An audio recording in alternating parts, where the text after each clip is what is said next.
Okay, so Unit 7, Lesson 16 and Lesson 17 are a review of GCF and LCM. So Lesson 16 is focusing on common factors, and we're going to go ahead and do this one, and then there will be a separate one for common multiples. All right, so today, to start out with, this is figures made of squares. So how are the pairs of figures alike, and how are they different? So here are the figures. All right, so I want you to just take a minute to see how they're alike and then see how they are different.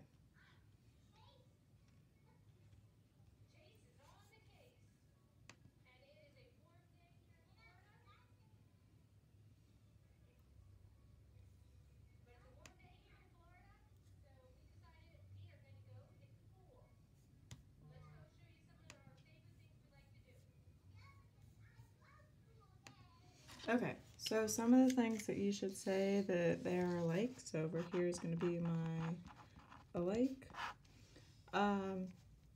Each pair has a blue figure and a yellow figure. So this is the blue, and this is the yellow.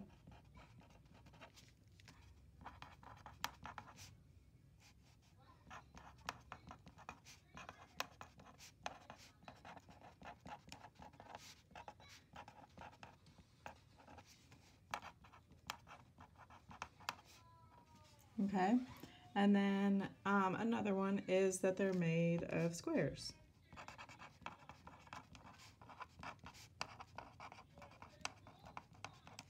Okay, and then how they are different, we're going to put over here.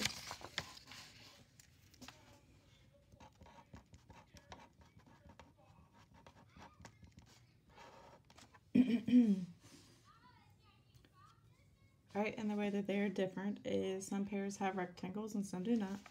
So some are rectangles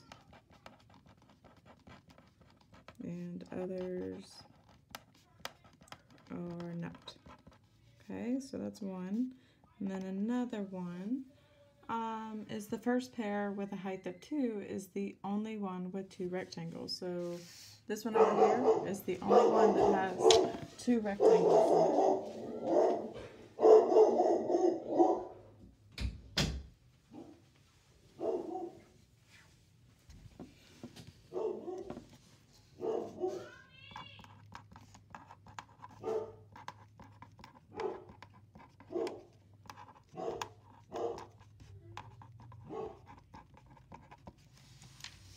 All right, so, and you might have come up with different ones, and that is perfectly fine. All right, we're going to go ahead and move on to the next part of the activity. All right, so it says for 16.2, Diego's bake sale. Mail. So, okay, shh. All right, so it says Diego is preparing brownies and cookies for a bake sale. He would like to make equal-sized bags for selling all of the 48 brownies and 64 cookies that he has. Organize your answers to each question so that it can be followed by others. So you need to make sure that when we're answering these questions that it's neat and that you can understand it. So it says, how can Diego package all 48 brownies so that each bag has the same number of them? How many bags can he make, and how many brownies will be in each bag? Find all the possible ways to package the brownies. Okay? So one way is one bag and 48 brownies. Okay, another way is 2 bags and there's going to be 24 brownies in them. Now, how do you think I figured out 2 bags and 24 brownies? If you think about it, 2 times 24 gives you 48. So remember when we did GCF way back when we put our tall T's up here? So I'm going to do 48 over here. And I'm going to do 1 times 48 gives me 48. 2 times 24 gives me 48. All right, so then the next one would be 3 bags. So 3 times what is going to give me 48? That would be 16. So it's going to be 16 brownies in 3 bags. 4 bags. So 4 times what gives me 48? That would be 12. So 12 brownies in those bags. What about 5? Does 5 work? No, 5 does not work because it does not go into 48 evenly. All right, and then we'd have 6 bags. And 6 times 8 would give me 48. So in those 6 bags, there would be 8 brownies. Okay, so that's essentially finding GCF, but putting it in a different form. But ultimately, you're still using that tall T. Now, when we compare to, that's where the other side will come in. All right, so question number 2 says, how can Diego package all the 64 cookies so that each bag has the same number of them? How many bags can he make, and how many cookies will be in each bag? Find all of the possible ways to package the cookies. All right, so same thing, starting with 1 bag. So it'll be 64 cookies. All right, and over here, I'm gonna do my factor tree, or not factor tree, but my tall T. So 1 times 64 is 64. 2 times, 2 times what? 2 times 32, so 2 bags will have 32 cookies in it. All right, 3, does 3 go in? 3 does not go in evenly. So then 4 times 16 is going to give me 64, so 4 bags equals 16 cookies. What about 5? Does 5 work? Nope. What about 6? Does 6 work? Nope. 7? No. 8? Yes, 8 times 8 gives me 64. So then 8 bags gives you 8 cookies. Okay? All right, so we have now found how many bags it's going to take to get all the cookies, or the cookies and the brownies. All right, so number 3 says, how can Diego package all the 48 brownies and 64 cookies so that each bag has the same combination of items? How many bags can he make, and how many of each will be in each bag? Find all the possible ways to package both items. All right, so again, you're using this information that you just collected. So if we have 1 bag, how many brownies and how many cookies would go in that 1 bag? So you're using this information and this information. So we would say 48 brownies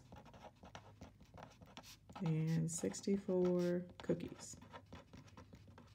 Okay, so then for 2 bags, you're using the next bit of information, this information and that information. So we would have 24 brownies and 32 cookies. All right, for the next bag, would we be able to do 3? Because 3 worked for 48, but 3 did not work for 64, so we cannot use 3. But we can use 4. So 4 bags is going to give us 12 brownies and 16 cookies. And then we have 6 bags. Nope. But we can do 8, because if we did 8 bags, we would have, so let me add this up here. So 8 bags would give us 6 brownies. Okay. So then we can do 8 down here. So 8 bags would give us 6 brownies and 8 cookies. All right. Last question. It says, what is the largest number of combination bags that Diego can make with no leftovers? That's important. So with no leftovers. Okay. Explain to your partner, which obviously we don't have a partner, but just explain down here how you know that this is the largest possible number of bags. So how would you know? Think about it for a minute.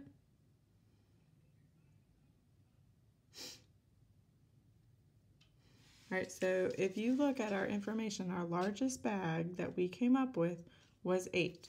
So you would say, make sure I say this correctly, 8 bags with 6 brownies and 8 cookies with none left over because 8 goes in to both numbers and is the greatest. And why is greatest important? Because we're finding the GCF. All right, so that is the first 2 activities for lesson 16. All right, and then let's go to the third activity for lesson 16, and we're talking about the greatest common factor. So question number 1 says the greatest common factor of 30 and 18 is 6. What do you think the term greatest common factor means? All right, so this should be, hopefully, again, this is a review, so this should not be a hard question for you all to answer. The GCF is the largest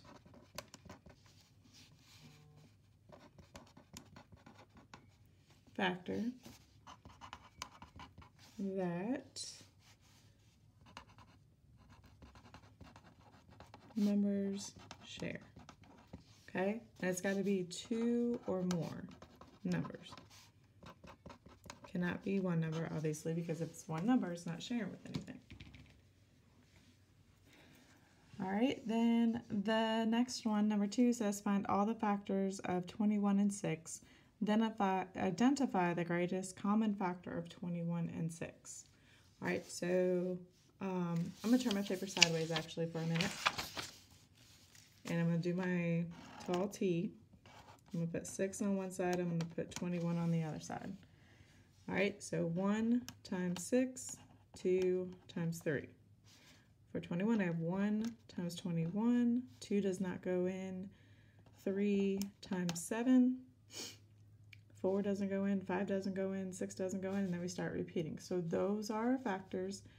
And 3 is the greatest common factor. So our GCF here, GCF equals 3. Okay, so pretty easy. All right, number 4 says a rectangular bulletin board is 12 inches tall and 27 inches wide. Elena plans to cover it with squares of colored paper that are all the same size. The paper squares come in different sizes. All of them have whole number inches for their side lengths. What is the side length of the largest square that Elena could use to cover the bulletin board completely without gaps and overlaps? Explain or show how you know. All right, so with this one, we have 12 and 27. So what do you think we have to do with those 2 numbers? Hopefully you said we have to find the GCF. So I'm going to come over here, and I'm going to do my tall T again. I'm going to do 12, and I'm going to do 27. So 1 times 12, 2 times 6, 3 times 4, 5 doesn't go in, and then we start repeating. For 27, it's 1 times 27, 2, that doesn't work. 3 times 9, 4 doesn't work, 5 doesn't work. 6 doesn't work. 7 doesn't work, so then this is it. So then again, our GCF is going to be 3. However, what does that actually mean for us when we try to answer our question? And what that means is that each side is 3 inches. Okay? And then it says explain or show your reasoning. Well, here's our reasoning. So that is our reasoning as to how we know, because the greatest number that will work for both of those is 3. And then it says, how is the solution to this problem related to greatest common factors? Well, we would have to understand that we have to determine what number goes into both of those, and it's the biggest number. So just simply saying the sides have to be equal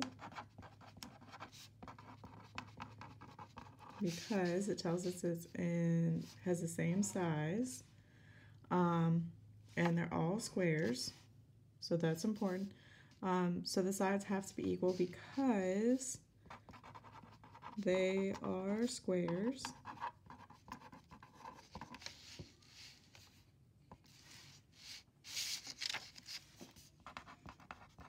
And the number 3 is divisible.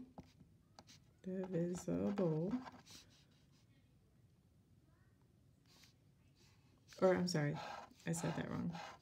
The number 3 can go into 12 and 27 evenly. Okay? All right, so that is it for lesson 16, GCF. The next one is obviously lesson 17, least common multiples.